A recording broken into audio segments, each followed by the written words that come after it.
was apprehensive in ordering the assassination of Senator Trillanes because of the latter's support and contact in the armed forces of the Philippines. 12. Sometimes in 2018, PRRD asked Sara to go to his home in Taal State, Bangkal, Davao City to discuss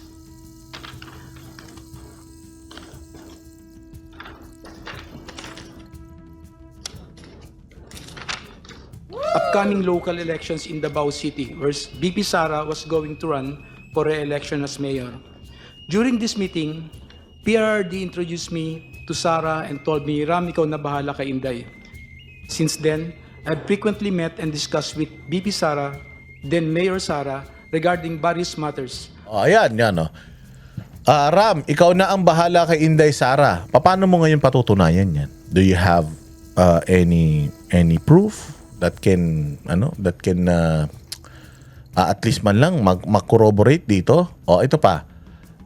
Ram, ikaw na bahala kay Inday. Since then, I have frequently met and discussed with Sara regarding various matters. However, yun na. Kasi tatanungin siya eh. Kung mayroon kayong meeting, mayroon kayong mga discussion, syempre, i-message ka niyan, ite-text ka, or i-email ka. Saan kayo magkikita? Anong oras? Di ba? Merong kumbaga meeting invite sa'yo. Hindi pwedeng po tiyang nagko-connecta lang yung utak nyo. Oy, may meeting kami. Hindi pwedeng ganun. Merong communication o form of communication na gagamitin dyan. Either sulat, snail mail, beeper, email, telegram, text message, di ba? Anong prueba mo na meron talaga kayong mga meeting? Sabi mo frequent. So when you say frequent, madalas yan. How frequent? In 1 week, how frequent? Every day? Every other day? Regarding various matters. However, she gave me strict instructions that all conversations should be done as much as possible by call and minimize text messages. Ang tanong, alam mo ba kung ano ang personal number ni Inday Sara? Sana nilagay mo dyan. And just to prove to you that I have that I am communicating with them, this is the number of VP Sara. Paringin nyo yan. Tingnan nyo yung pangalan ko dyan. Wala eh. So para daw so ibig sabihin, sinasabi niya dito na binibigyan nila ako binigyan niya ako ng instruction, akong bahala kay Inday, nagmi-meeting kami. Kaya lang, hindi ko mapapatunayan. Kasi, call at saka text message, putang ina mo, hindi mo pala kayang patunayan eh. Bakit sinama mo sa affidavit mo? Dapat ang nilagay mo sa affidavit mo, yung mga kaya mong patunayan. Parang sinasabi niya dito, hindi ko to kayang patunayan kasi gusto niya call at saka minimize lang yung text message. When you say minimize text messages, dapat merong text messages. Meron ba? Kung meron kang mga text messages kay Inday, sabi ko nga sa'yo, even my first picture kay Inday nandito pa sa cellphone ko. Pati yung text message sa amin na, go, magkita daw kayo ni Inday ngayon para makapagpa-picture kayo. Nasa cellphone ko pa yun, hindi ko binubura yun. Ni wala kang ipinakitang pruweba tungkol dito sa testimonya mo na ito. So paano yan? However, she gave me strict instructions that all conversations should be done as much as possible by call and minimize text messages. 13. Furthermore, PRRD also asked me to profile individuals associated with BP Sara, then again Mayor Sara, because she is his favorite among his children. PRRD wanted BP Sara. Ito, maganda to. Furthermore, PRD also asked me to profile individuals associated with Sara because she is his favorite among his children. So parang ganun kayo ka-close ni Pangulong Duterte, pinakilala ka lang ni Roy Logoles, tapos sasabihin niya sa'yo na, alam mo ba, Ramil Madriaga, pinakapaborito kong anak si Inday Sara. Oo, siya ang paborito kong anak sa lahat ng mga anak ko. At gusto ko si Inday Sara ang magpolitika kasi si Pulong, baliw, si Baste, bading. Sino kang poki ng ina mo ka? Sino kang putang ina mo ka? Para siraan ni Pangulong Duterte yung mga anak niya. Jowa ka? Si Pastor Apollo Kibuloy at saka si Pangulong Duterte, prosecutor pa lang si Pangulong Duterte, nagkadaupang palad na sila. Sabay silang lumaking dalawa. Lumaki yung simbahan ni Pangulong Duterte, lumaki simbahan ni Pastor Kibuloy, si Pangulong Duterte, nag-grow naman siya as a politician.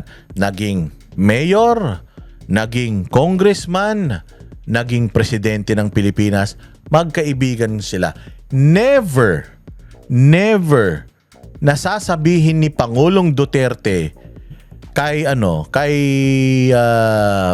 Pastor Apollo Kibuloy na si Pulong baliw at bading si Baste. Isa pa. Si Pangulong Duterte ay Bisaya. Hindi niya gagamitin yung salitang baliw at bading. Ang sasabihin ni Pangulong Duterte, buang yan at saka bayot yan. Hindi niya nakakote, quote and quote, characterized as baliw and bading. The fact na ginamit mo yung salitang Tagalog sa English composition, yun yung eksaktong word na ginamit niya. At kilala namin si Pangulong Duterte. Bisaya yan ang gagamitin niyang salita. Buang bayota. Ganun. So dito pa lang, alam mo na nagsisinungaling si Madriaga. At sino ka nga? Bago ka lang kilala, sisiraan ko yung mga anak ko na mahal ko? Sasabihin ko sa'yo. Alam mo ba, na sa dinami-dami nung encounter namin kay Pangulong Duterte, at pag ikinikwento niya yung mga anak niya, alam mo ba na sobrang proud siya sa mga anak niya? She's so proud of Inday Sara. Naniniwala ako, Inday Sara is his favorite. Okay? Pero all praises siya sa mga anak niya. Kasi ang kwento ni Pangulong Duterte, sobrang tapang ni Inday Sara, takot yung dalawang magkapatid na yung kuya niya tsaka yung bunso nila. Si Baste, spoiled pa yan sa atin niya. Si Pulong, paglasing umuuwi, pina-flying kick yan ni Inday Sara. But never did PRRD sinabihan niya or siniraan niya yung mga anak niya na baliw at bading. Sinong gagong tatay ang nasa tamang pag-iisip na sasabihin mo na meron kang anak na baliw at bading? Doesn't make sense. So, ibig sabihin, putyang ina, pati si Pulong, at saka, sabi ko nga sa inyo, this is Trillanes. Itong part na ito, furthermore, PRD also asked me to profile individuals associated with Sara because his favorite among his children is Sara. Pulong is, baliw, and Baste is bading. Who will say this? Trillanes. Ako nag-a-assume lang ako. I'm not saying it's true. I'm not saying it's 100% true. I'm saying it sounds like it sounded like Trillanes. Maraming beses na namin nakausap si Pangulong Duterte when he talks about his kids. Apat man lang yan. Si Pulong, si Inday Sara, si Baste at saka si Kitty. Apat lang yan. Sisiraan mo pa yung dalawa. Gagong putang ina nito. In politics instead of Paulo Duterte, Pulong, and Sebastian Duterte, Baste, who he characterized as baliw and bading, respectively. Number 14. Respectively. Again buang and bayot. Yun ang sasabihin mas naniniwala ako kung ganon. Okay, ito pa maganda, ito nakakatawa. Sometimes in 2021, Sometime in 2021. See? Sometime in 2021, ha? PRD gave me 25 million pesos to purchase high-end motorcycles for Sara's use while she is in Metro Manila and other ordinary motorcycle for our group's operation. Yan, ang ganda. Bumili daw siya ng 2 Harley Davidson at ng 2 Ducati at ng 7 NMAX. May mga presyo. 25 million yan, ha? O magkano ang NMAX? Ayan, papakita ko sa inyo. 7 NMAX daw yun eh. Ang NMAX, 125,000. Ang 7 NMAX, magkano yun? Ang 7 NMAX, more than 1 million lang yun. 125 times 7. Ayun, kayo na mag-compute. Sabihin na natin mga 1.1, 1.2 million yun. Tapos 2.5 million plus 2 million. So, 2, 4, 5, kulang-kulang 6 million lang. Binigyan siya ng 25 million para bumili ng motor. Pero, ang presyo lang nung nabili niya, 6 na milyon. Ano nangyari doon sa 19 million? Wak, wak, wak. Eto sometime in 2021, PRD gave me 25 million pesos to purchase high-end motorcycles for Sarah's use while she's in Metro Manila. 25 million? Bibili ng motor? Gago ka ba? Putang ina. Kung pabibiling kita ng motor, bibigyan kita ng pera, pero hindi 25 million. Motorcycle enthusiast man si Pangulong Duterte, alam man niya presyo ng motor. Bakit ako magbibigay sa'yo ng 25 million para bumili ng motor na magagamit ng anak ko? Hindi niya ba kaya yun? Hindi ba kaya ni Man Scarpio yun? At saka, bakit magpapabili sa'yo si Pangulong Duterte ng motor para kay Inday? May motor naman si Inday. May kabuhayan naman si Inday. May asawa naman si Inday na mayaman. Kaya naman bumili nung asawa ni Inday. At saka eto, binilan mo ng motor si Inday, nakapangalan yung mga motor na binili niya sa kanya at saka sa anak niya. Meron ka bang picture kahit isang beses na ginamit ni Inday Sara yung mga motor na yan? Ako si Pangulong Duterte. Gago ba ako? Nabibigyan kita ng pera para bilan ng motor si Inday tas sa'yo nakapangalan. Putang ina mo, hindi ko na nakuha sa'yo yan. Gago, no? Sobrang gago. Okay man lang. Meron kang motor na binili. Opo, kanino nakapangalan? Kay Inday Sara. Ako bumili. Meron akong resibo. Nakapangalan sa kanya. Pinabili nung tatay niya eh. Pinabili nung tatay niya para gamitin niya tas sa akin nakapangalan. Puta, anak ka? Anak yarn? Antindi mo, tol. Putang ina, sabi ko nga sa'yo, kung ako ang abogado ni Inday Sara, putang ina, ako lang kaya kitang pabagsakin. Maniwala ka. Putang ina, bumili ka ng 2.5 million na Harley Davidson, 2 million worth of accessories. 2 million exclusive of accessories. Exclusive of accessories, ibig sabihin, ano na yun? Wala pang accessories yun. 2.5 million inclusive of accessories, 2 million exclusive of accessories na Harley Davidson. May picture ka ni Inday Sara gamit yung Harley Davidson? May picture ka gamit yung Ducati? Alam mo ba motor ni Inday Sara? Yamaha. Yamaha, if I'm not mistaken, paborito ko yung Yamaha na yun eh. Yung 4-cylinder, ganda tumunog nun eh. Tarantado. Tsaka putang ina, hindi pa namin nakita si Inday Sara kahit isang beses nagmumotor dito sa Metro Manila.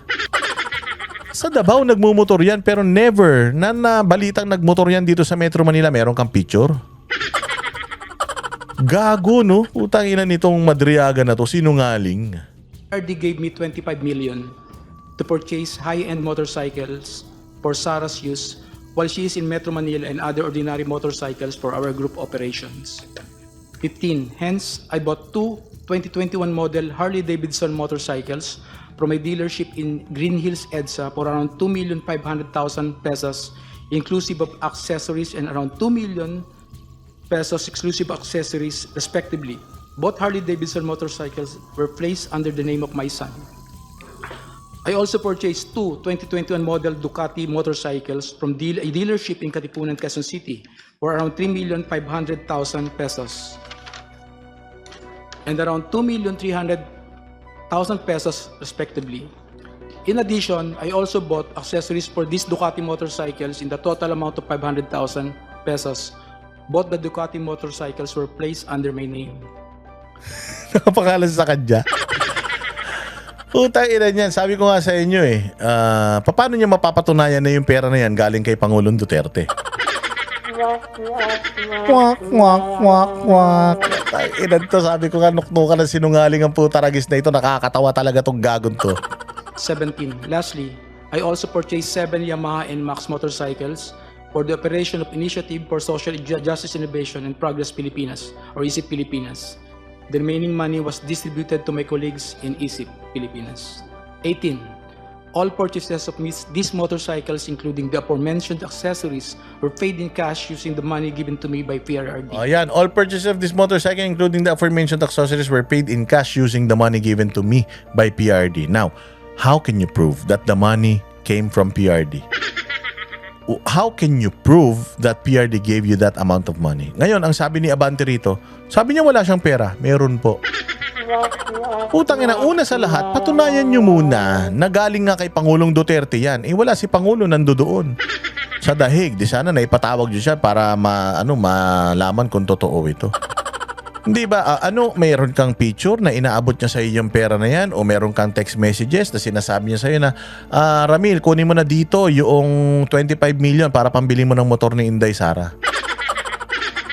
Do you think walang mga errand boy or walang mapagkakatiwala? Katulad niya, si Senator Bongo na lang sana ang inutusan niya na gumawa niyan, ba't ikaw pa?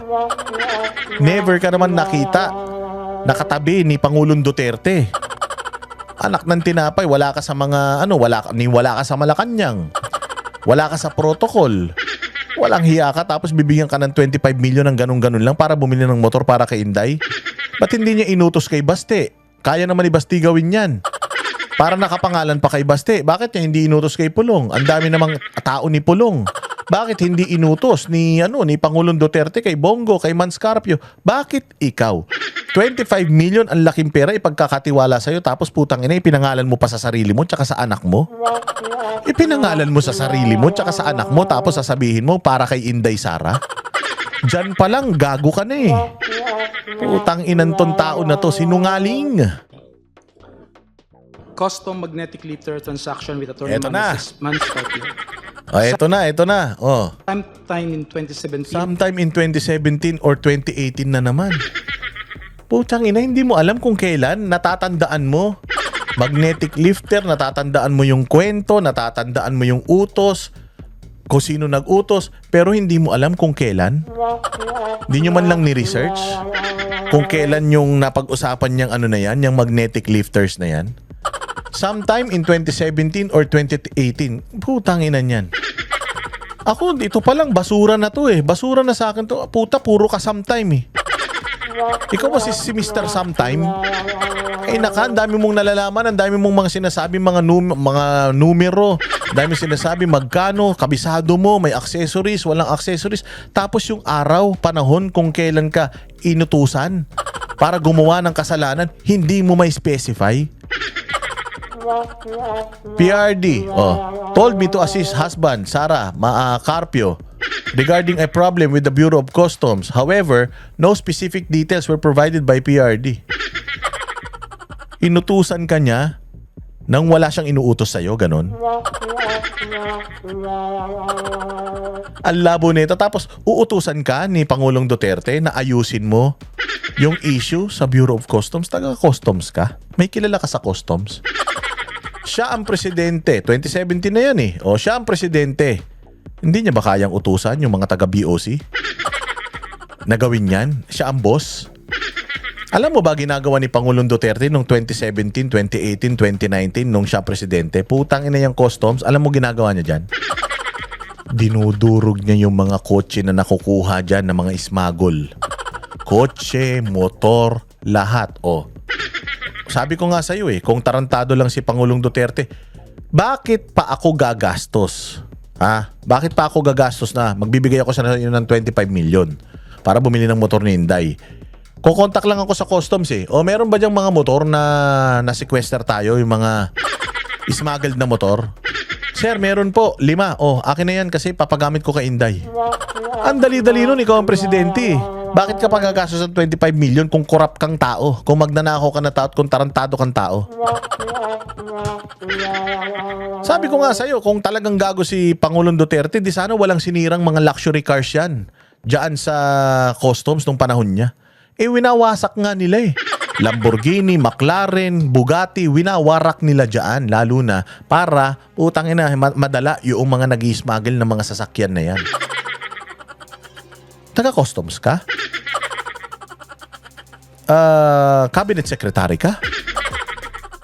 Para utusan ka ni Pangulong Duterte na pumunta sa customs at ayusin yung magnetic lifter na puta, napaka-iskandaloso niyan. Tinan mo sino ang tao ni Pangulong Duterte diyan sa customs? Si Paildon. Siya ang naglagay ng tao diyan para labanan yung corruption diyan. Si Paildon nilagay niya diyan. Do you think hindi niya kayang utusan si Paildon para ilabas yung mga magnetic lifter na yan? Ikaw pa? So, pumunta ka kay Paildon, Nick Paildon. Ako po si Ramil Madriaga. Pukin ang ina mo, sino ka? Inutusan ako ni Pangulong Duterte para ilabas mo to. Gago! Ba't ka uutusan? Pwede naman siya kumontak sa akin, siya boss ko. Sino ka ba? Dito pa lang, palpak na eh. After 2018, PRD told me to assist the husband of Sara, Attorney Manasseh Manscarpio, regarding a problem with the Bureau of Customs. However, no specific details were provided by PRD. Thereafter, Attorney Mans called me. We later decided to meet in front of a coffee shop in Burgos Circle in Bonifacio Global City, Taguig City. During our conversation, he asked me to assist. Ba't hindi mo masabi kung anong coffee shop yan sa Burgos Circle dyan sa BGC? Taga dyan ako eh. Dyan ako nagkakape. Ba't hindi nasasabi mo yung parking of Mega Mall? Parking of Sandigan Bayan, Ombudsman or whatever. Parking of this, parking of that. This subdivision, this ganito, this ganyan. Pero hindi mo ma-specify kung anong coffee shop sa BGC. Bakit? Kasi may CCTV yan. Siyempre pag nireview yung CCTV, tapos alam mo, kaya nga nilagay na sometime in, kaya hindi mo ma-specify yung mismong date because pwedeng magpunta dun yung mga abogado to get the CCTV footage nung mga panahon na yan. And makikita dyan na hindi yan walang makikitang CCTV footage na nagkita yan si Mans at saka siya. Sino ba siya? In facilitating the release of what he called construction equipment, which was plugged and confiscated by the Bureau of Customs. Attorney Mans gave me a contact person, a female lawyer, to coordinate with... He gave me a contact person. Binigyan ka ng contact person, female lawyer. Ba't di mo nasabi pangalan? To coordinate with regarding the BOC. Sino yung female lawyer? Binigay sa'yo yung pangalan na naaalala mo yung mga detalye pero yung mga tao hindi mo na matandaan. Ba yan? With it regarding the BOC problem. After 2 days, I went to the BOC to meet the female lawyer to discuss. Sino nga yun? Sino nga yun? Andayo mo mga binabanggit na pangalan tapos ito female lawyer, hindi mo masabi kung sino. The release of construction equipment. This time, I learned that the construction equipment was actually magnetic lifters. The same were confiscated because it contained a large amount of shabu. However, the female lawyer informed me that it was difficult to release the same. I learned that the construction equipment was actually magnetic lifters and the same were confiscated because it contained a large amount of shabu. Nung tinanong siya dito, paano mo nalaman na shabu yung laman nun? Hindi mo man nahawakan, hindi mo man nakita, hindi natuloy yung utos sa'yo dahil nakahold nga. Paano mo nalaman na shabu yung laman nun? Nakita ko lang po sa balita. Nakita lang niya sa balita, pero kung makapagsalita siya dito, I learned. When you say you learned, how did you learn that there were drugs inside that magnetic lifter? I saw it from the news, Your Honor. Ba't hindi nakalagay dito na nakita mo yun sa news? Nakalagay dito na parang sure ka na drugs yung laman nun. Agoy! Because it was a hot item. 22. I reported this to Attorney Manson. We meet again in the same spot in BGC Taguig City. This was the last time we met regarding the issue. Later, I learned that the content of the magnetic lifters is at least 500 kilograms of shabu worth 4.3. Sino naglabas nito ng issue na yan? Si Trillanes. Kaya nga sabi ko sa inyo, ito si Madriaga, itong binabasa niya, utang ina galing yan kay Trillanes, yan nag-open up niyan eh. Magnetic lifters, 500 kilograms of shabu, 4.3 billion pesos. Yung mga numero na yan, finload yan ni Trillanes eh, doon sa hearing sa Senado eh. Hindi nga yan pinakinggan eh. Hindi pinakinggan yan, hindi napatunayan yan. Utangin lang yan. Tapos yun yung pinaparot niya ngayon. So, ibig sabihin, kaninong testigo to? Si Gago. So, parang lumalabas na, kita ninyo, nag-corroborate yung ebidensya ko doon sa sinabi ni Madriaga. Gago, hindi nag-corroborate yun. Ano kayong dalawa? Nag-collaborate kayo. Corroborate ang sinasabi ninyo. Tinanong siya dito I later learned that the contents of the magnetic lifters at least 500 kilograms of shabu. How did you learn it? Through news po. Akala mo naman pag sinabi mong I have learned, nakita mong ganyan. Pag buklat mong ganun, may shabu talaga. Personal knowledge. Hindi pa pwedeng balita. Hindi pa pwedeng fake news post. Hindi pwedeng ganun. Putsang ina, kailangan personal knowledge. Hindi pwedeng yung chismis sa balita, kinunik mo sa utak mo, yun. Putsang inang yan. Kung totoo yan, ba't hindi nakakulong si Man Scarpio kung totoong drugs yan?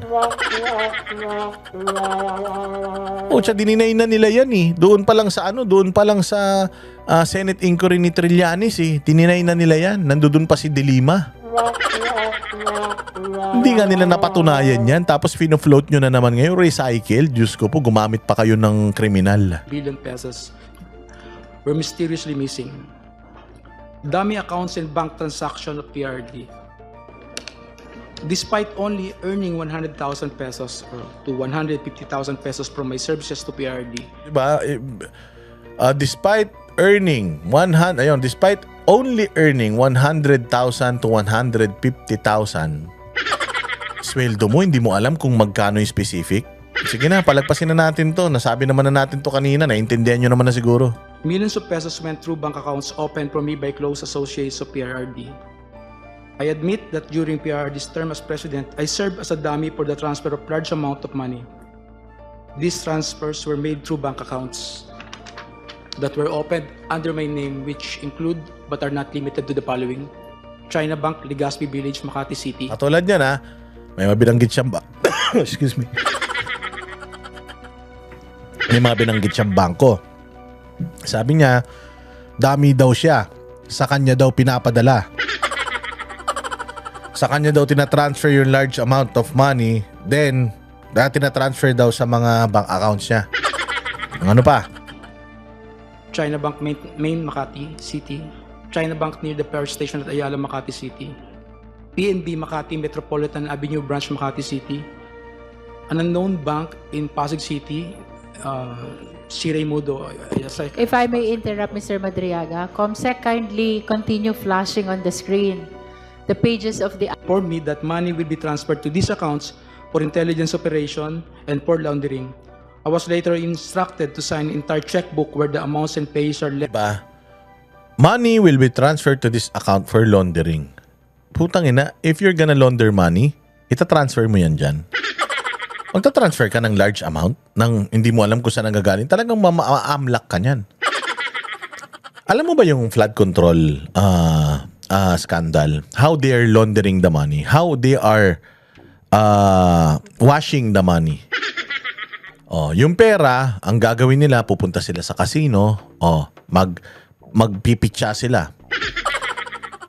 Ang gagawin nila, magpipitsa sila sa casino. Pupunta sila sa casino. Meron silang halimbawa 50 million. Sa 50 million na yon, magsusugal sila. Tapos, magpapatalo sila sa sugal. At least, ilang percent? Sa 50 million, mga 2 million, magpapatalo sila. Tapos ngayon, i-issuehan sila ng cheque ng casino para i-encash. Tapos nakalagay doon, Casino Pilipino, o halimbawa Soler, o kaya ganito, nakalagay doon. O. Ngayon sila pupunta sa bangko. I-deposito ko po ito sa account ko. Ang laki nito O ayan kanino ba galing yan? Sa casino. Nanalo ako sa casino so yung pera na 50 million na pinasok nila doon sa casino, magpapatalo lang sila ng konti, babalik yon 48 million sa kanila in cheque. Malinis na yun. Malinis na. Nalabhan na. Lalagay nilang nila sa mga bangko nila. Pag chinek ng AMLAC, nanalo sila sa casino. Mga player to kaya dahil pera. Magbabayad na yan ng mga buwis. Malinis na yung pera. Ganun ginagawa, sir. Hindi po ganito. Na magpapasok ng pera sa'yo para ilonder. Putang ina, ano ba mga negosyo mo? Sa casino ka ba? Ordinaryong tao ka lang. Sumusweldo ka ng 100 to 150,000 tapos papadalan ka sa bangko? Papadalan ka sa bangko ng ng perang galing sa kasamaan? Tayo na ko questioning ka ng mga bangko niyan, sir. Putsang ina. Wala kang alam pati sa banking. Sinungaling. Blank. I agreed to this because at the time I had complete trust in PRD and his close associates. 26. On some occasions, PRD would call me to inform me that someone from the aforementioned bank would contact me to confirm a withdrawal or encashment.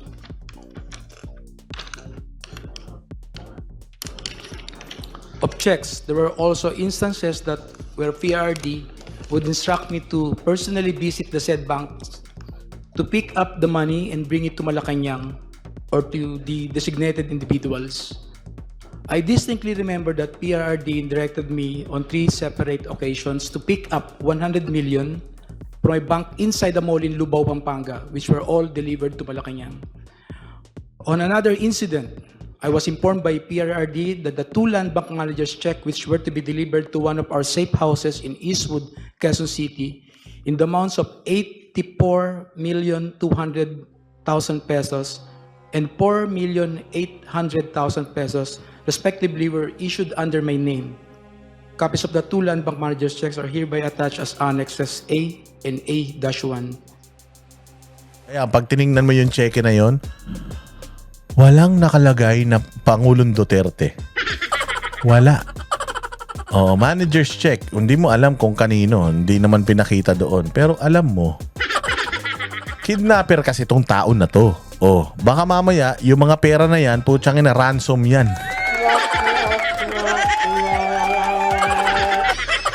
Gago ang putya. Ako si Pangulong Duterte, issue ang kita ng cheque. Puta, ganun ako kagago. Galing sa corruption yung pera, i-issue ang kita ng cheque, mag-bank transfer ako sa'yo. Ganun ako katanga na kriminal. Nakita mo ba kung paano gumagana ngayon yung sindikato? Maletang pera, cash, ibinibigay sa kanila. Cash. Hindi yan mag-i-issue ng cheque. Si Saldico mag-i-issue ng cheque kay Representative Kimbo para i-encash niya. Hindi. Sinong gago ang tatanggap ng cheque as dirty money? Putsang ina, pag dirty money, cash yan. Walang paper trail yan. Kaya nga yung mga tarantadong sindikato, hindi sila gumagamit ng ATM, hindi sila cash transaction lahat yan. Pumunta ka ng Amerika, kapag ikaw, ang pera mo puro tig-100. Bumili ka sa isang mall and you're paying cash. Putsang ina, i-alert nila yung authorities. Bakit? Kasi hindi na uso yung nagdadala ng ganung karaming cash. Naka-credit card na. Kapag ka ikaw, may ganung kakadaming cash, at you're spending your money in cash, ibig sabihin ayaw mo ng paper trail. Pag ayaw mo ng paper trail, ibig sabihin may ginagawa kang kasamaan. At kapag may ginagawa kang kasamaan, isusumbong ka nila sa otoridad. Sinong gagong sindikato ang magbabayad ng maruming pera in checks? Nakita mo paano ginagawa ni Zaldico yung pagdi-distribute ng pera ngayon? May narinig ka na yung yung 18 Marines naghahatid ng cheque? Lahat po yan cash. Diyan sa Congress pag nagbibigay sila naka yung envelope na expandable. Paper bag. Kay Trillanes, may paper bag daw. May maleta, medium, small, large maleta. Alam nila kung magkano laman. Cash. Ganyan po ang labanan. Hindi cheque. Putsang inan yan. Di pag kinuha mo yung cheque, galing sa illegal yun, paano mo i-encash yun? Oh, manager's check. So, i-encash ko po to. Oh, saan galing yan? Ang laki naman yan. Ang daming tanong. Bibigyan ko kayo ng isang example. Meron akong kaibigan, ha. May pera siya sa bangko. Okay? Bibili siya ng relos. Bibili siya ng relos. Mahal yung relo na bibili niya. Patek Philippe. Bibili niya yung relo ng 4.5 million. Kasi steel price yun. 4.5 million, Nautilus. Ngayon, cash ang transaction nila. Cash. Pumunta siya ngayon sa bangko niya. Bangko niya yun, ha. Sabi niya ngayon, I am withdrawing cash. Alam mo, sabi sa kanya nung ay wala po kaming cash dito. Hindi namin kayang i-provide yung cash na yan. I-schedule natin. Pero gusto lang po namin malaman, why do you need the cash for? Pera ko yan eh. Ako yung tao, ako ito, may ID ako. I deposited that money here. Kinukuha ko lang. I'm gonna buy something. Yes ma'am, but it's protocol kasi malaki po yung amount na kinukuha ninyo. Gusto lang po natin malaman bakit maglalabas kayo ng ganyang kalaking pera. Kailangan mo i-justify for documentation. Ginastify niya. Because I'm gonna buy this watch from this person. Kilala nila, ay si ano pala, dito rin nagbabangko yan. Dito rin niya i-deposito yung pera na yan. Okay po, sige po. Balikan nyo po bukas. Inform po namin kayo pag ganitong oras, balikan nyo po, i-request namin yung cash from the head office or somewhere para ma-ready po namin. Kasi currently, wala po kaming ganyang cash ngayon. 4.5 million, ha? You're talking about how much? 4.8 million and 84 million in check? Given to you? Ang sweldo mo 100 to 150,000 lang. I'm gonna give you 84 million. I will be entrusting you that much money. Tapos ang sweldo mo 100 to 150,000? Kung ako naman, ginagamit kita para sa ganyang kalaking ganyang kalaking mga transaksyon, go-to person kita, hindi kita sasawaran 100 to 150,000. Putang ina, mabibili ka ng kalaban ko. Bibigyan kita ng porsyento. Milyon ang isisweldo ko sa'yo. Galing naman sa nakaw yan eh. Pare-parehas tayo lumubog. 100 to 150,000 tapos binibigyan ka ng 84 million. Utangin na tapos cheque. Paano mo i-encash yan? Nang hindi ka maa-alarma o hindi mag-set ng alarm or magti-trigger ng alarm sa Anti-Money Laundering Council and sa head office dahil apakalaking pera niyan. 28. To prove the aforementioned allegations, I am willing to execute an affidavit, authorization, or any other document, and to perform all acts necessary for Committee on Justice of the House of Representatives or the courts to act. Alam mo, if this person has a proof na si Pangulong Duterte is issuing checks sa kanya, transferring money, ano yan, may papakita niya kaagad. Bakit wala? Ba't kailangan yung Congress pa or Senate pa yung magkalkal? Pwede naman siyang mag-request ng statement of account. Pwede ba ako mag-request since these are my bank? So, can I request for a statement of account? Yung mga bank transactions ko for the past 10 years. Pwede yun eh. Kasi ako, kaka-request ko lang nung nakaraan kasi nag-apply ako ng visa eh. Nag-request ako ng bank transactions ko for a period of time. Binigyan, mga naghintay ka lang 3 araw, lumabas na yun. Lahat, nakita ko doon, pati yung mga transfer ko sa GCash, pa 5 piso. Lumabas doon sa, lahat din ng mga nagpapasok ng pera sa akin, lumabas din doon. Ba't hindi mo na-request yun? Para ipakita mo dito, annexes, meron akong ganito, pumasok sa account ko, galing sa kay Mans Carpio, galing kay Rodrigo Roa Duterte account, BPI Ortigas. Diba? Hindi eh. Wala eh. Optics to. I will authorize anybody from this committee I will sign an affidavit, I will sign a bank secrecy, blah blah blah. For you to check. Kutsangin na, kung may ebidensya ka, wala na silang kailangang i-check, nilabas mo na on your own. Ipinakita mo na dyan. Ayan, o, nakita ninyo. Inday Sara, 500K. Pangulong Duterte o Rodrigo Duterte o Baste Duterte. O kahit na halimbawa, Bongo transferred 500K to me. May ganun man lang sana. Wala eh. Nga. O sabi ko sa inyo, kung may ebidensya to, ipinakita niya na. But the fact na ang pinakita lang niya dyan is yung manager's check. Yung actual na check, kahit naman sino pwede mag-issue ng manager's check. Ang tanong, talbog ba yun o hindi? Ayun na nyo, niloloko nyo naman yung mga Pilipino eh. Porket maraming mga Pilipino walang alam sa banking eh. Ginagawa ninyong tanga eh. Hoy, panoorin nyo to i-share ninyo to para makita ng mga nabubudol nito ni Ramil Madriaga. The aforementioned bank accounts and all other bank accounts under my name. Term sharing and destabilization efforts. 29. Sometime in November 2021, Sometime na naman. Sometime in November 2021. So, 30 days na naman yung ano natin. Yung iisipin natin, November 1, November 2, November 3, hanggang November 30. Ano ba yan? PRD mentioned to me that Ferdinand Bongbong Marcos Jr. will run for president while Sara will serve as his running mate. Ha? Walang alam si Pangulong Duterte. Natatakbo si BBM ng presidente. Si Inday Sara, number 1 sa survey. May Run Sara Run movement. November 2 ang passing ng Certificate of Candidacy, December 2021. Diba? December 2021 ang passing ng Certificate of Candidacy. Nalaman lang natin na si Inday Sara tatakbong Vice President noong nagpasa na siya ng Certificate of Candidacy kasi ang unang Certificate of Candidacy na pinasa niya for mayor. Merong Run Sara Run movement ilang linggo na nagkaroon ng Run Sara Run movement. Number 1 si Inday Sara sa presidente. Everyone is thinking na si Inday Sara will run for president. Paano mong sasabihin na alam ni PRRD na si Bongbong ay tatakbo ng presidente?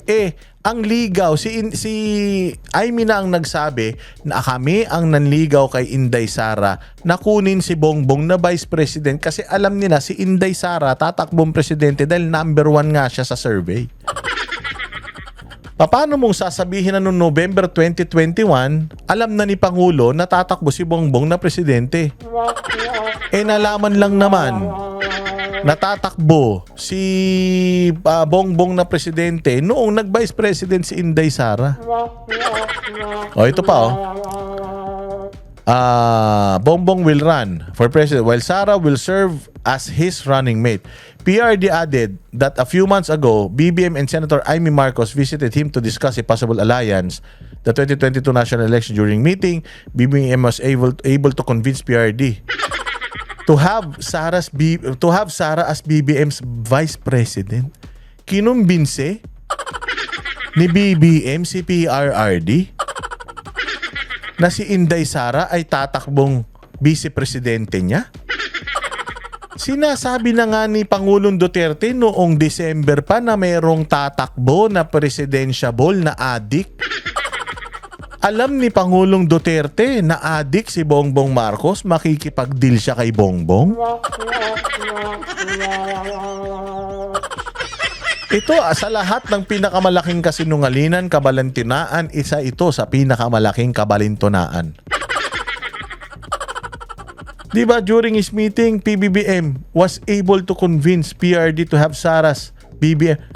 Hindi nakialam si Pangulong Duterte kay Inday Sara. Ang gusto nga ni Pangulong Duterte tumakbo si Inday Sara. Sinuway nga siya ni Inday Sara eh.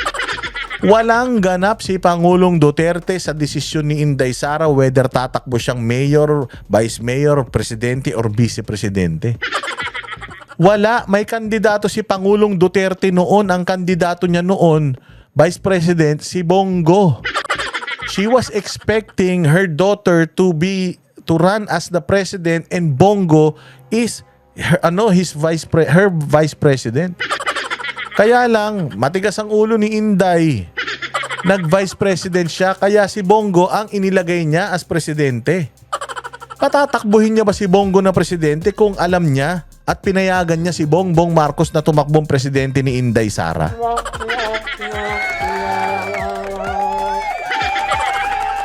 Utang ina naman, Madriaga. Magsisinungaling ka na lang kasi nungalingan pa. Ano ba naman to? Grabe naman kabobohan mo. Putsang ina yung kwento mo, it doesn't connect, it doesn't make sense. Doesn't add up. Wala talaga. Malabo. Sobrang labo. Kinumbinse ni Bongbong si Pangulong Duterte, tatakbo siyang presidente, vice president si Inday. Pero umoo si Pangulong Duterte. Pero si Pangulong Duterte pinatakbo si Senator Bato from VP, dahil nga nag-VP na si Inday, pinatakbo niya na presidente si Senator Bongo. Tapos kalaunan nag-back out si Bongo, pinalitan ni Senator Bato. Tumakbo si Senator Batong presidente nun eh. Paano napapayag ni BBM si Pangulong Duterte? Ni hindi nga in-endorse ni Pangulong Duterte si BBM. Anak ng tokwa. Ano ba naman ito, Madriaga? PRD mentioned to me that Ferdinand Bongbong Marcos Jr. will run for the president while Sara will serve as his running mate. PRD added that a few months ago, BBM and Senator Amy Marcos visited him to discuss a possible alliance to the 2022 national elections. During this meeting, BBM was able to convince PRD to have Sara as BBM's vice president. However, they also agreed that by 2025, BBM will voluntarily step down to give way for a Sara presidency. Ayan ha. BBM was able to convince Pangulong Duterte to be vice president. However, they agreed that by 2025, BBM will voluntarily step down to give way for Sara as presidency. Why? Anong klaseng strategy to? Na, sige, tumakbo kang presidente. Pero after 3 years, bababa ka para kay Inday. Gusto pala nila maging presidente si Inday. Di sana tumakbo nila si Inday presidente. Sure win siya noong 2022 eh. Number 1 siya sa survey eh. Nagmakaawa nga lang yung magkapatid eh. Dahil nung nalaman na tatakbo siyang mayor, baka naman pipwede, tumakbo ka na lang ng vice president ni Bonget. Kasi nga, tatakbo si Lenny, hindi siya mananalo kay Lenny. Nilampaso na siya niyan yung 2016 eh. Sinong gagong presidente ang mananalo tapos 3 years lang ako, ibibigay ko na sa anak mo? Eh, successor naman talaga si Inday Sara kung magkaibigan sila eh. After Pangulong Marcos, si Inday Sara na yung tatakbong presidente. Ganun naman talaga yung vice presidente ang tumatakbong presidente. Bakit ako bababa sa 2025? Kung ako naman si Bongbong, bakit naman ako papayag na bababa ako ng 2025? Gago, di ba? O ito po, after Sara took her oath as vice president, PRD had a discussion with retired generals of the Armed Forces of the Philippines where I was also present regarding the possible Wow, utsang ina, National Security Council yarn. Wala kang ang posisyon sa gobyerno. Tapos yung usapan ng mga general, nandoon ka, sino ka? Siyempre tatanungin ng general, sino to? Hindi naman si Bongo to. Si Bongo naniniwala kami, kanang kamay mo. Pero itong pangit na to, sino to? Hindi, palabasin mo yan. Hindi pwedeng. Tayo-tayo lang, yung may mga posisyon lang sa gobyerno, yung mag-uusap-usap. Pangina pa, paano maniniwala ka na itong loser na ito? Patay na patay kay Inday Sara, obsessed kay Inday Sara. Putya, isasama ni Pangulong Duterte para kausapin yung mga general. Tapos pagpaplanuhan. Ayun, scenarios for unseating BBM by 2025. Akala ko ba, nag-agree sila na 2025 bababa si BBM. Bakit merong unseating ng 2025? Anak ng putya talaga to si Madriaga. Oh. After Sara took her oath as vice president, PRRD had a discussion with me with retired generals of the Armed Forces of the Philippines, where I was also present regarding all the possible scenarios for unseating BBM by 2025. In case he reneged on his promise, the general objective was to ensure that PBBM will only serve less than 4 years of his term as president, so that Sara, upon assumption to the presidency, will still be eligible for the presidency in 2028. 31. I remember that one... Ayun oh. Ulitin natin yung part na yon. Possible scenarios for unseating BBM by 2025 in case he reneges his promise. Oh. Kung hindi daw itutuloy ni Bongbong yung promise niya, meron na silang plano na na may gagawin sila kay PRD. O magde-destabilize sila. Tangina talaga. Sabi ko nga, ganun ba katanga si Pangulong Duterte? Ganun katanga si Pangulong Duterte na mag-promise ka, 2025, bababa ka. Opo. Okay. Kung hindi to bababa, trabawin natin Tangina, wala ka palang tiwala kay Bongbong. Bakit mo pa siya, ba't ka pa pumayag na tumakbo siyang presidente ni BP Sara? Pucha, hindi ko talaga mag-gets Sabi ko na sa inyo kanina pa simula umpisa hanggang ngayon, puchang ina, nasa 31 pa lang, ang dami nito. Pucha, hindi pala tayo matatapos dito. My goodness. Puro palpak pala talaga itong affidavit ni Madriaga na ito. Miss, the general objective was to ensure that PBBM will only serve less than 4 years of his term as president, so that Sara, upon assumption to the presidency, will still be eligible for the presidency in 2028. 31.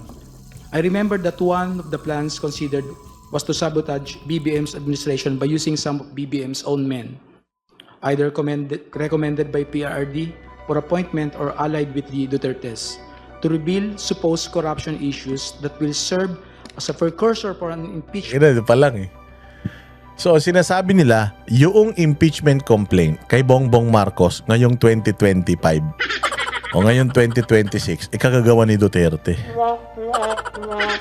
Ito na yun Ito na yung sinasabi nila na narinig ko, I remember, natatandaan ko na ang plano nila, sasabutahihin si BBM. Tapos, may mga tao, si Pangulong Duterte, na magre-reveal ng corruption ni Bongbong Marcos para ma-impeach siya. Ulo, sabi ko putang ina, talagang i-connect nila sa mga nangyayari kay Bongbong. So parang nangyayari ngayon kay Bongbong. Kaya bumapalpak si Bongbong ngayon kasi sinasabotahe siya ni Pangulong Duterte. Paano sasabotahin siya ni Pangulong Duterte? Ang layo-layo ni Pangulong Duterte. Sino ba ang nag-file ng mga impeachment kay Bongbong Marcos? Sino ba ang nagsabi na corrupt si Bongbong Marcos? Ang nagsabi na corrupt si Bongbong Marcos, si Bongbong Marcos mismo. Hindi ba? Flood control project, 5,500 flood control projects completed. Biglang umulan, bumagyo. Anak ng tinapay yan. Hindi niya ma-explain kung nasan yung mga flood control project. Nag-imbestiga siya. Pag-imbestiga niya, siya mismo ang nakaalam ng mga ghost projects. Nasan dyan yung tao ni Pangulong Duterte na sinasabi mo na naging susi sa impeachment ni Bongbong? May impeachment si Bongbong at pinagbibintangan na magnanakaw si Bongbong dahil kay Saldico na tao ni Romualdez. Dahil kay Toby Chanco na pinagbibintangan si Romualdez na mastermind na tao ni Bongbong. Walang tao si Pangulong Duterte ang nagsimula at nag-expose ng pagnanakaw ni Bongbong. Bongbong Marcos exposed himself nung siya ay nag-speech ng flood control. He exposed the corruption ng government nung siya mismo nag-investigate, nagpunta sa mga projects na walang mga projects, puro bakal lang. Siya mismo ang nagtayo ng ICI. At si Bongbong Marcos, meron siyang impeachment nitong taon na ito na na-dismiss diyan sa Committee on Justice. So, nasan si Pangulong Duterte doon? 2024 pa lang. Wala na si Pangulong, 2025, March. Wala na si Pangulong Duterte dito sa Pilipinas. Dinala na siya sa Dahig. Tsang inasabi kong, talagang pakawala ng gobyerno ito para ma-connect din niya yung impeachment ni Bongbong, yung corruption, para masabi niya na planado ng mga Duterte yung corruption na yan. But if you're gonna look at it, walang kinalaman ang Duterte sa corruption kasi sila yung may corruption. May narinig ka ba na nag-deliver ng pera, ng mali-maletang pera kay Bongo, kay Senator Bato, yung 18 Marines? Wala. Ang diniliberan sino? Si Romualdez, si Zaldico sinasabi, si Charis, yung uncle niya. Nagdi-deliver daw sa Aguado, doon kay Pangulong Marcos, dinadala daw sa Ilocos, sinasakay sa chopper ni Zaldico. Sila man lang yung involved. Wala naman Duterteng involved. Putang ina, paano nasama na naman yung mga Duterte dyan? Anak ng tinapay talaga to si Madriaga, loko-loko. For complaint. 32. In the event that BBM will not voluntarily step down or hand over the presidency to Sara, extraordinary measures of overthrowing BBM will be considered, which include assassination, mass resignation of government officials, civil disobedience, and even an armed assault of Malacanang Palace. Ito, sabi ko nga sa inyo, itong part na ito ng testimonya niya, there's no way na kaya mong patunayan yan because it did not happen. It didn't happen. It is supposed to happen ng 2025, 2026 na ngayon, si Bongbong pa rin ang presidente.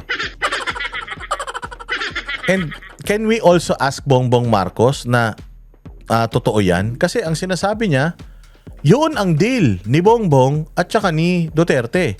Papayag ako, pero sa 2025, bababa ka. Utangin na, ba't hindi na lang kaya, hindi ako papayag kasi, bakit pa magiging presidente si Inday sa 2025? Ngayon pala, magiging presidente na siya kung gusto niya. Kung may control si Pangulong Duterte kay Inday, hindi sana siya nagtampo. Natumakbo si Inday Sara na vice president, gago. Yun ang to sinungaling, pakasinungaling mo. Paano nangyari yan? Pinatakbo nga ni Pangulong Duterte si Bongo at saka si Bato de la Rosa. Dahil ayaw niya kay Bongbong Marcos, paano siyang papayag na si Bongbong Marcos ang presidente ni Inday? Gago ka ba? Sinabi niya addict yan eh. May mahilig daw sa Coca-Cola eh. Tapos 2026 na ngayon. Putsang ina, si Pangulong Duterte, kinawawa nga, simula pa lang noong 2022 hanggang 2025. So, paano mo sasabihin na may ganito siyang kapangyarihan? Padala nga siya sa ibang bansa, nagpadala sa kanya doon, pulis pa. Bullshit ito. Sobrang bullshit ito. At ito, putsang ina, pag ginisa siya dito, wala siyang may sasagot, matatais sa salawal ito. It was also considered by PRRD to arrange assassination or armed hits of several government officials in order to cause massive civil unrest. The resulting civil unrest will be used as basis to organize a group of military officers to stage a coup. 33. One of my assignments was to recruit civil groups, schools, clubs, fraternities, criminal groups, and syndicates. O sabi ko nga sa inyo, dito pa lang eh.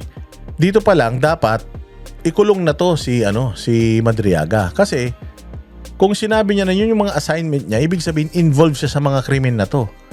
Mag-o-organize. So, sedition. Involved siya sa sedition. So, may kaso na nga ng kidnapping, tapos putangin na ngayon, involved pa siya sa pag-o-organisa. Pag-o-organisa ng mga ng kaguluhan sa Pilipinas. So, putya, destabilizer pa rin pala to. Bakit natin pinakikinggan to? Umaamin na siya sa mga krimen na yan. Krimen niya, no? Dapat kasuhan na, under oath. Umamin siya sa mga krimen na yan, no? Inday Sara is my president isip at 2022 national elections campaign. 34. In 2020, I was instructed by PRRD and Sara to help form a group to support Sara's candidacy for president in the 2022 national elections.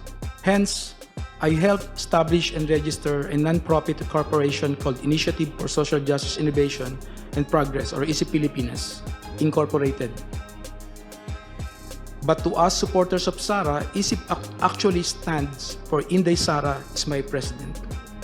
I helped establish ISIP together with some friends of BP Sara and alumni of San Sebastian College of Law, SSC Law, including Assistant Special Prosecutor Ryan Ray Kilala of the Office of the Ombudsman and his wife, Aurea Fortuna Kilala. A screenshot of one of ISIP's video conference meetings where Sara and Attorney Ryan were present is here to attach as Annex B. A photo of Attorney Reynold Monsayac wearing an Inday Sara is my president is here to attach as Annex B-1. Sabi ko sa inyo, kung meron siyang mga evidence, meron siyang mga annexes. Katulad dito, meron siyang evidence that corroborates etong specific na sinasabi niya no nagbuo sila ng ISIP. Kasi hindi naman dinideny nung mga tao na nagtumitistigo tulong kay Inday Sara doon sa perjury case nito eh. Dinidebunk nila yung mga sinasabi nito. Ano yan? Hindi yan imbitado, hindi yan ganito, hindi yan ganyan. Proxy ko lang yan. So dito, meron siyang mga Annex B, Annex B-1. May ebidensya siya dito. Bakit yung mga una wala siyang mga annexes? Yung mga unang deklarasyon niya, wala siyang mga annexes. Dito, meron siyang ebidensya. Let's clap our hands. Let's acknowledge that. Pero yung mga una, wala siyang ebidensya eh. Bakit dito meron? Bakit dun wala? So, ibig sabihin, tangina, ito lang mga specific na mga bagay na ito, yung mga magagaan, yung meron siyang ebidensya. Ano yun? Na magkakilala sila, na siya ay ng isip, na siya ay naging leader ng parallel group at kung ano-ano. Tsaka nandahin mo naman trabaho. Nagtatrabaho ka na kay Pangulong Duterte, deliver ka pa ng pera, nagsasabotahe ka pa, intel officer ka pa, tinatrabaho mo pa si Trillanes, ikaw pa ang tatrabaho sa pagpatay kay Bongbong Marcos, sa destabilization, tapos ngayon naman campaign coordinator ka. Paano mo napapagsabay-sabay yan? Pucha, may time ka pa sa pamilya mo, may time ka pa sa anak mo. May time ka ba para maligo? Sobrang busy mo. Dito pa lang, sabi ko nga sa inyo, puchang ina, tanga na lang ang maniniwala rito. Si Trillanes lang maniniwala dito, tsaka yung mga congressman na mga ulul. Pero putang ina, kami maniniwala. Sabi ko niyo, pag inisa-isa mo yan, pucha, sabi ko sa inyo, itong lahat ng affidavit niya mula umpisa hanggang ngayon, nasa 35 tayo, lahat nahanapan natin ng butas. Hindi pa ako abogado niyan. Paano na kaya kung si Paulo Panelo na yung nag-cross-examine sa kanya? Sabi ko sa inyo, putang ina nito, yung iyak niya kanina. Yung iyak niyan, sabi ko sa inyo, talagang malubha kapag ka na-cross-examine. Magsusuka yan sa kaba. Ngayon kasi, hindi siya pwedeng ma-cross-examine. Hindi siya pwedeng ng probing questions. Clarificatory questions. Sa clarificatory questions ka, nagkamali pa siya eh. Yung pa kayang probing questions with cross-examination, tapos may nagpakita pa ng ebidensya that debunks yung kanyang mga pinagsasasabi diyan. Kaya I'm pretty sure excited na yung grupo talaga ni Paulo Panelo dito.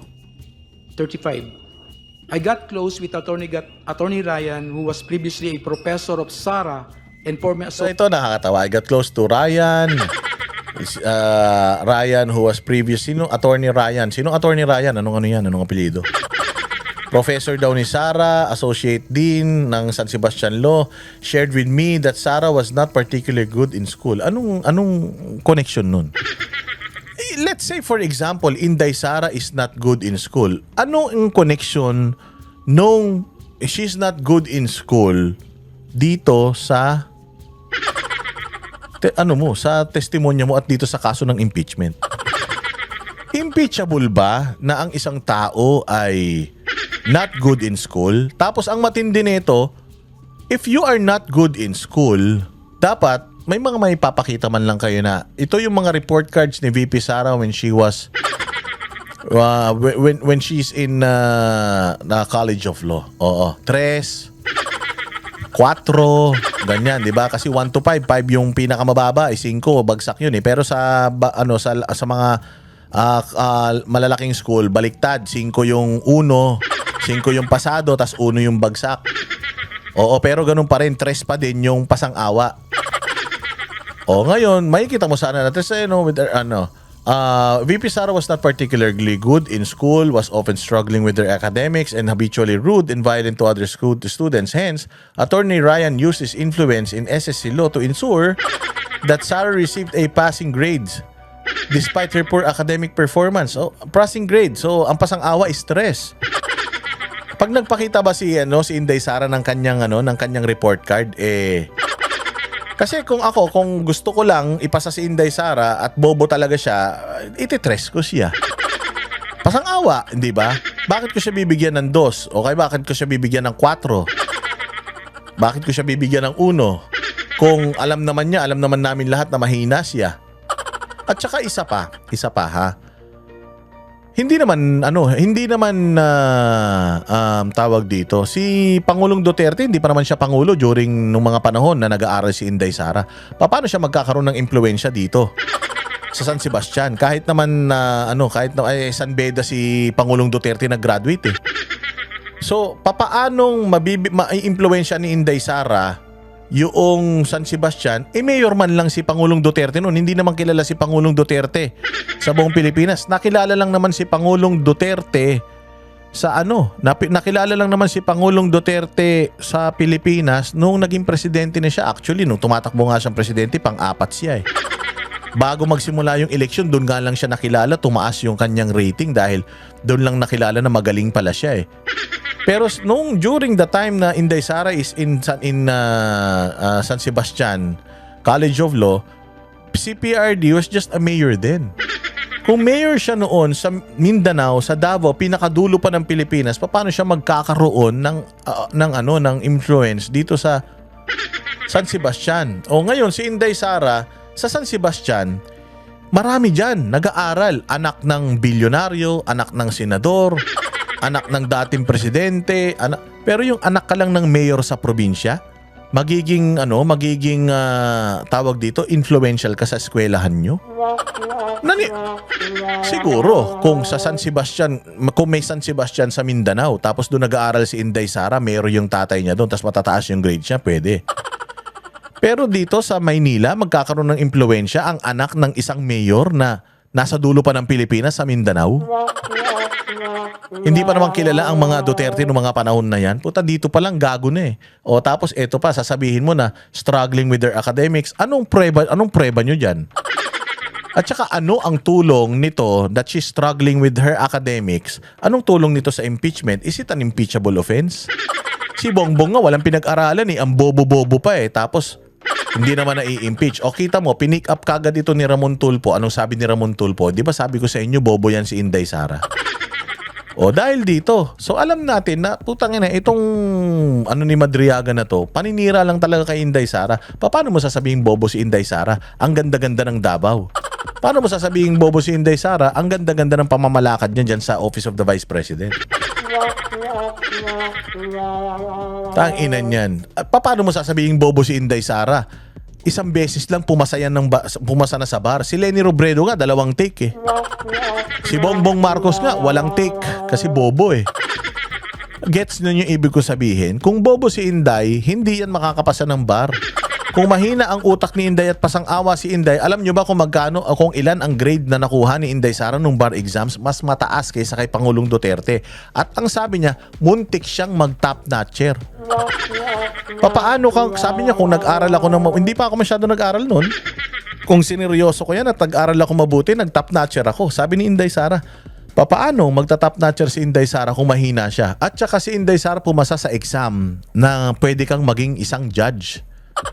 Pumasa na siya ng bar, pumasya pa siya nung exam na yun, judgeship exam. Paano mong i-justify na bobo si Inday? Kung bobo si Inday, mahina si Inday, at pasang-awa lang si Inday, hindi siya makakapasa ng bar. Ang dami kong kilala na mga nag-take ng bar, hindi naman nakapasa. May kilala nga akong vlogger, nagtatali-talinuhan, hindi naman nakapasa ng bar.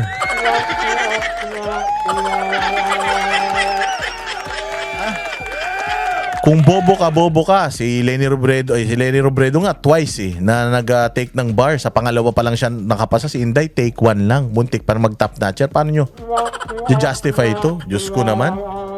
Puro kabobohan naman to. Associate Dean of SSC Law, he shared with me that Sara was not particularly good in school, was often struggling with her academics and habitually rude and violent to other students. Hence, Attorney Ryan used his influence in San Sebastian College of Law to ensure that Sara received passing grades despite her poor academic performance. So, San Sebastian College, totoo po ba na yung mga estudyante nyo na bobo ay tinutulungan ng mga dean ninyo or kung sino mang matataas ang posisyon dyan para makapasa? San Sebastian College of Law. Totoo ba ito? Because yan ang sinasabi ng alumni ninyo na si Ramil Madriaga. Katulad ito si Ramil Madriaga, bobo ito. Nag-aral yata ito ng law pero hindi naman pumasa. Yan ang bobo. Hindi ba? Yan ang tanga. Pagpapronounce pa lang nito, bobo na eh. Bobo ba mga tao sa San Sebastian College of Recoletos? San Sebastian College of Law, bobo po ba mga tao dyan? At yung mga bobo ba ninyong estudyante tinutulungan ng mga teacher nila? Yun ang sinasabi eh. Oo, inaantayin natin ang San Sebastian College of Law na magsalita patungkol dito kasi ginagawang gago yung eskwelahan nyo. Papayag ba kayo niyan? Hindi nyo ba ididemanda ito ng paninirang puri? Wag na kayo mag-aral sa San Sebastian. Tangina, wala palang matututunan ng mga estudyante dyan. Dahil yung pala mga anak ng mga mayayaman, anak ng mga politiko, pinapaboran dyan, pero yung mga anak nyo bumabagsak. San Sebastian, ano na? 4 months. 36. Attorney Ryan and his wife became quite close to me and my family that they agreed to serve as godparents in my son's wedding. A photo of Attorney Ryan and Rhea taken during my son's... Yan, pwede. Close kayo niyan. Ginawa kang ninong eh. Di ba? Kinuha mo pa siyang ninong eh. Yan, close kayo. Bakit kay Inday Sara wala kang maipakita na ganyan? Kala ko ba close kayo? Di sana man lang naimbita ka sa mga kaarawan nung anak niya. Binyag nung anak niya, naging kumpare ka man lang sana. Tangina, wala nga eh. Wala ka ngang ganun eh. Walang hiya ka. So, ibig sabihin, putsang inang yan, ito kaya mong patunayan na si Attorney Ryan at si Rhea, close kayo kasi yung anak mo, kinuha mo pa silang ninong sa kasal. Bakit si Inday Sara hindi mo kinuwang ninong sa kasal? Kasi hindi kayo close. Hindi kayo close ni Inday Sara. Haller. At wala kayong picture na ganito. Walang inatinan si Inday Sara na kasal nung anak mo. O kasal nung anak mo, na-invite mo ba si VP Sara? Umatin man lang ba siya? Hindi. Bakit? Kasi hindi kayo close. Walang kayo. Hindi kanya kilala. Tangina mo. Walang hiya ka talaga. Anyways, mga bossing, gusto pa nating ituloy. Ito, kaya lang, wala na. Umpisa pa lang eh. Puros, nakapalpakan na eh. Kung itutuloy pa natin ito, masyado na madiin. I-share ninyo itong video na ito para makita ng kinaukulan at ng lahat ng mga Pilipino na from the start, lahat ng mga sinasabi ni Madriaga, puro butas. Walang kakwenta-kwenta. So, in terms of reputation, walang reputasyon to. Bakit? Putang ina, kriminal to eh. Kidnapper ito. Sasabihin niya na siya ay tagapagtanggol ng mga magsasaka. Nag-iimbestiga daw siya sa ang dami mong trabaho. Ang daming binigay sa iyo na trabaho. Tapos nakakapag-imbestiga ka pa ng mga magsasaka dyan sa may Bataan. Nag-iimbestiga, hindi ka naman investigador. Tapos sasabihin niya na sinampahan siya ng demanda ni Harry Roque dahil pinakialaman niya yung land grabbing. Gago. Number 5, top 5 most wanted ka sa buong Pilipinas at pinaka delikado yung Madriaga Kidnap for Ransom Group. Hindi pwedeng imbentuhin ni Harry Roque yan. Putang ina, may mga kinidnap kayo, nahuli kayo sa operation, PNP mismo nasa record kayo, wag mong sabihin na tinrabaho ka ni Harry Roque. Dahil putsang hindi ganun kagaling si Harry Roque para mag-fabricate ng peking kidnapping.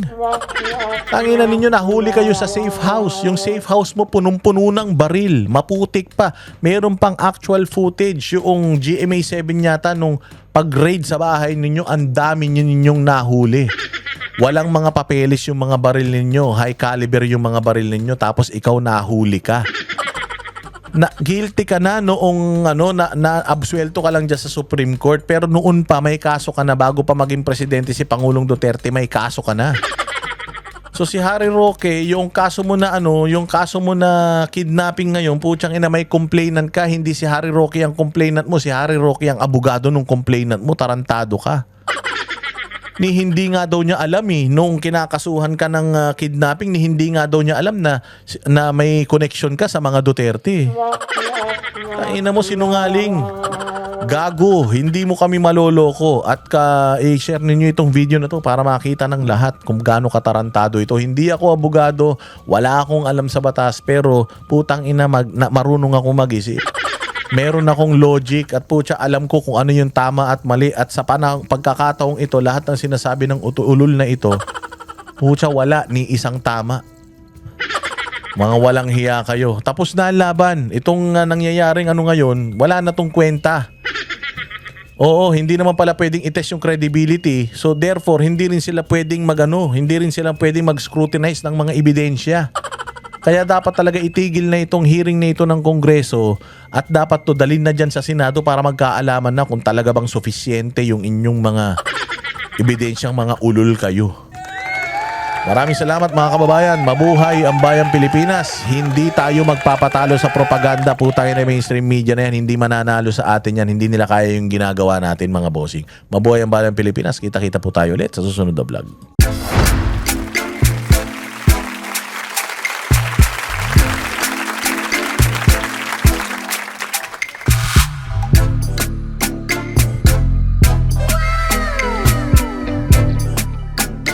The next performance will start momentarily.